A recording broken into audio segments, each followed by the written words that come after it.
Salve, salve, alunos! Chegamos para o grande dia. Hoje nós temos a revisão e logo mais teremos a avaliação. Sabia disso? Pois é. Então acompanhe comigo a nossa revisão e logo depois temos aquela tão esperada prova, tá certo? Joga comigo no quadro, vamos lá. Olha lá. Então, para a revisão da aula de hoje, ok? Vamos lá. Nós temos aí revisão geral da unidade 1. Deixa eu verificar se a minha caneta está... Não está. A minha caneta não está passando. Vamos lá então. A conquista e a colonização da Amazônia e a submissão do indígena, certo? A navegação no Rio Madeira e a abertura do Amazonas à navegação internacional. Depois nós temos os povos indígenas de Rondônia, certo? E, por último, a população indígena do Vale do Rio Madeira e do Guaporé. Deixa eu verificar se está ok. Opa, está em preto. Vamos em vermelho. Beleza, tá bom? Na sequência, então nós temos aí aula 1. Professor, o que foi trabalhar na aula 1? Isso daí, ó. A conquista e a colonização da Amazônia e a submissão do indígena. Certo? Nisso, hoje tivemos aí os primeiros contatos dos indígenas com os europeus e falamos também sobre os Yanaconas e os Mitaios. Certo? Avançamos então. A conquista e a colonização da Amazônia e a submissão do indígena. Nisso nós falávamos sobre os indígenas, certo? Os povos indígenas constituem-se em conjunto diversificado de culturas. Esses povos ocuparam a América bem antes da chegada dos europeus, certo? E os conquistadores ibéricos encontraram povos que viviam sob a chefia de um monarca, de um grande líder, na verdade. E o índio amazônico? O indígena da Amazônia era um ser perfeitamente integrado, olha só, ao seu meio. Então, ficava bem mais à vontade no seu habitat. Eles simplesmente viviam da caça, da pesca, da agricultura e, olha só, conheciam muito bem as várzeas. Com isso também, eles plantavam a mandioca, o milho, o algodão, o tabaco, certo tipo de árvores frutíferas e também possuíam e plantavam vegetais, certo? Bom, os primeiros contatos dos ameríndios com os colonizadores iniciou de forma bem violenta, no desenvolvimento demográfico e cultural. Francesco Pizarro, ele manda executar o último imperador inca, por nome de Atahualpa. Eram dois imperadores, né? Ayahuasca e Atahualpa, que eram filhos do grande rei, o Montezuma. Os espanhóis conquistaram o território aos indígenas, adquiriam o direito às encomendas e passaram a ter o controle da população dominada. Feito isso, aí sim. Observe que na imagem, vocês estão aí com um caldeirão. E eu expliquei isso na nossa aula. Que quando pegava o homem branco, desintoxicava, alimentava, engordava, para depois ir para o caldeirão, fazer a sopa, né? A encomenda, o que vinha a ser? Os mitaios, por exemplo, consistiam na utilização dos indígenas, nas minas, nas construções de obras e também nas edificações para o senhorio, para o clero e também para o rei. Então, olha só os mitaios, em que consistiu a sua mão de obra. Já os Yanaconas consistiam no recrutamento forçado do indígena para quê? Para o serviço doméstico. A quem? Ao seu senhorio. Trabalhar nas residências, não é isso? Era o índio doméstico. havia 3 formas de sujeição do nosso índio. Dizemos, os descimentos, os descidos, os desregates e as guerras justas. Era uma forma de você ter essa definição do tipo de índio. Tá certo? Podemos partir para a segunda aula? Ok. A navegação no Rio Madeira e a abertura do Amazonas, a navegação internacional. Também foi visto. O Amazon Street Navigation Companhia Limitada. Barão de Mauá e a Companhia de Navegação do Comércio do Amazonas, que acabou ganhando aí o direito de monopólio. Foi comprado por 160 mil contos de réis. O Dom Pedro II deu o monopólio a Barão de Mauá. E o que nós vimos então? A navegação. No século XIX, a navegação pelo Rio Madeira era utilizada principalmente por quem? Pelos bolivianos, certo?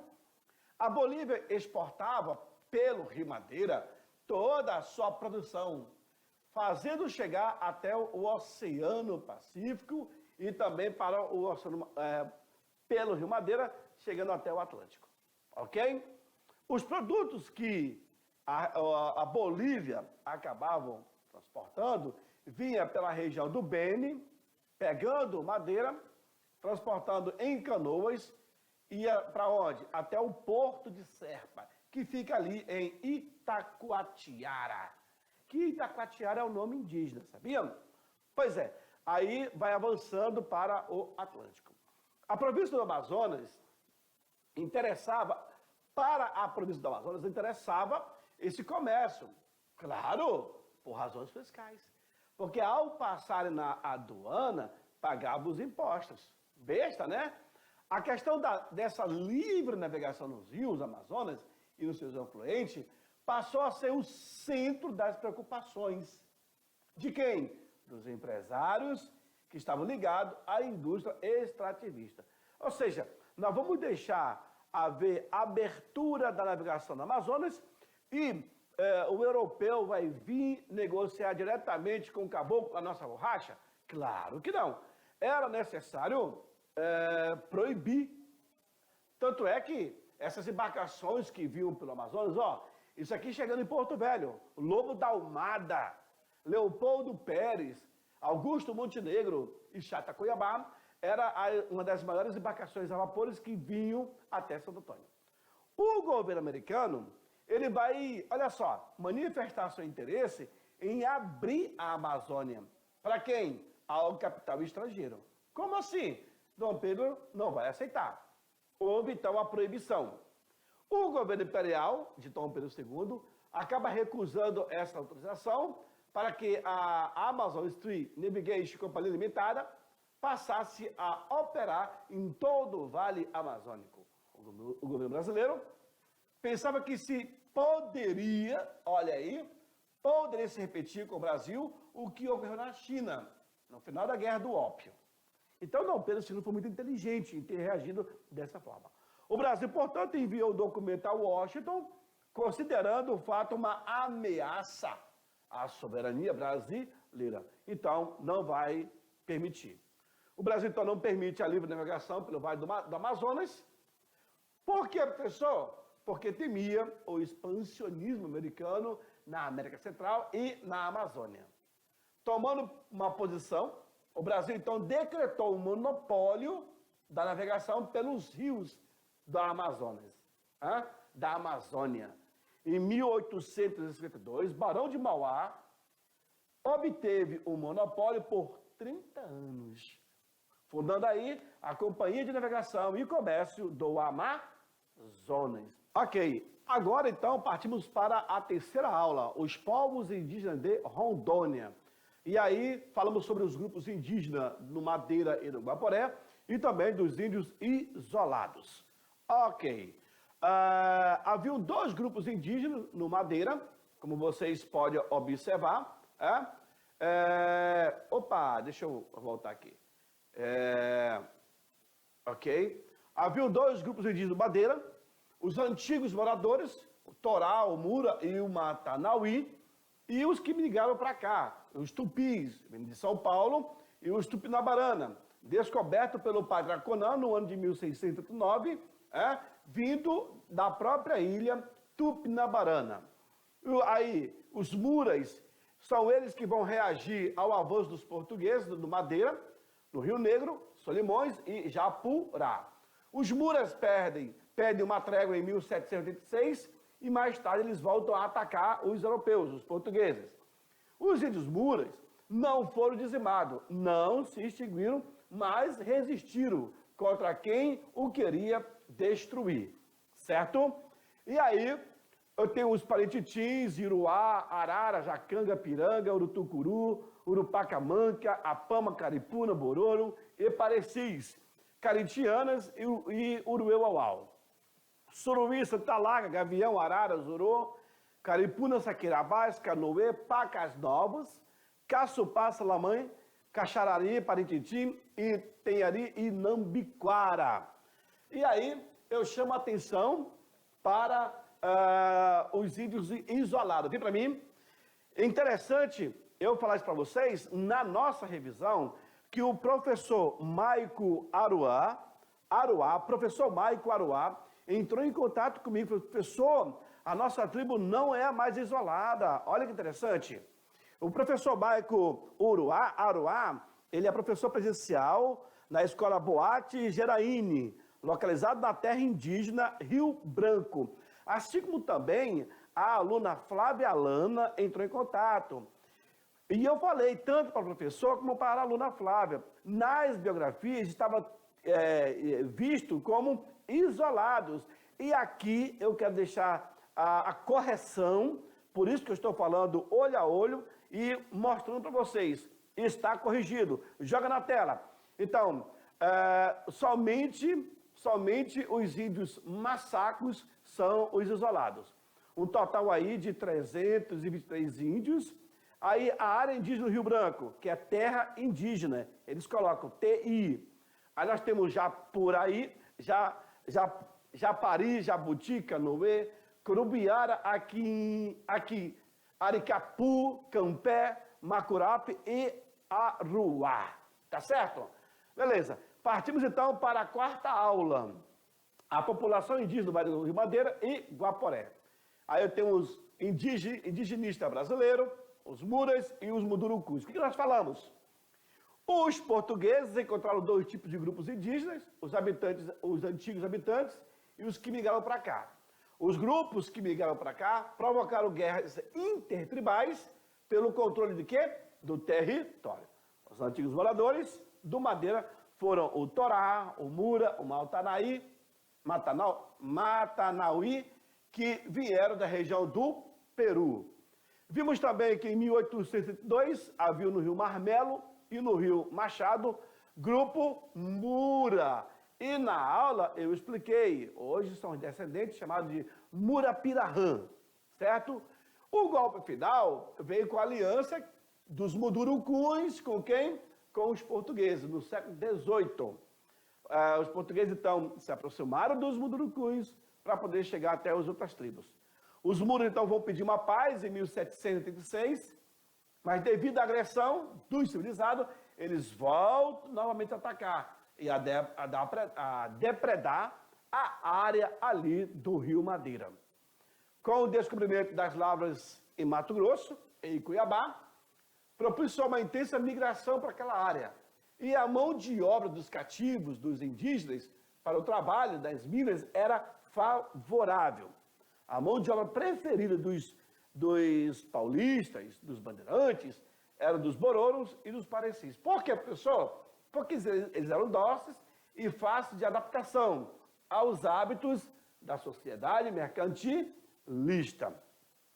E aí os mundurucus? Bom, foi um grupo de guerreiros cujo expansionismo encontrou obstáculo na penetração portuguesa da Amazônia.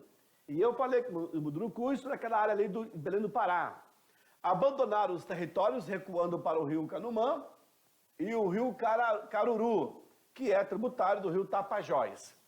A luta contra os europeus fez com que os mundurucus obtessem diversas epidemias, ocasionando uma enorme mortandade entre eles, mas também não foram dizimados, certo? Vem para mim novamente. Aluno, essa aí foi a nossa revisão de 20 minutos e eu volto a confirmar. O professor Maico Aruá, ele entrou em contato e falou que a única tribo isolada daquela região TI, terra indígena, de Rio Branco, são os Massacre. Então, está feita aí a ressalva, peço perdão, e foi corrigido, tá certo? Que bom que já não são mais isolados, já tem esse contato. E agora vocês vão ficar com a provinha, não tenha pressa, tá? Façam a prova tranquila, sem correria, tá muito boa, tá muito bem elaborada e eu quero que vocês tirem 10 dessa prova, tá certo? Novamente, a única tribo isolada ainda são os Massacre. Bom, meus queridos, essa foi a nossa revisão, tá certo? E assim que passar essa avaliação da primeira unidade, nós iremos iniciar a segunda unidade, tá? Daqui a 1 ou 2 semanas, vocês irão fazer o Enem. E eu desejo sucesso para todo mundo. Não desejo sorte. A sorte é para quem não estuda. Eu só desejo sucesso. Porque vocês já estudaram, passaram a vida inteira pensando no Enem, e o Enem, você sabe que é a porta de entrada para a universidade. Então, sucesso e até a próxima. Tchau, tchau. Boa prova, hein?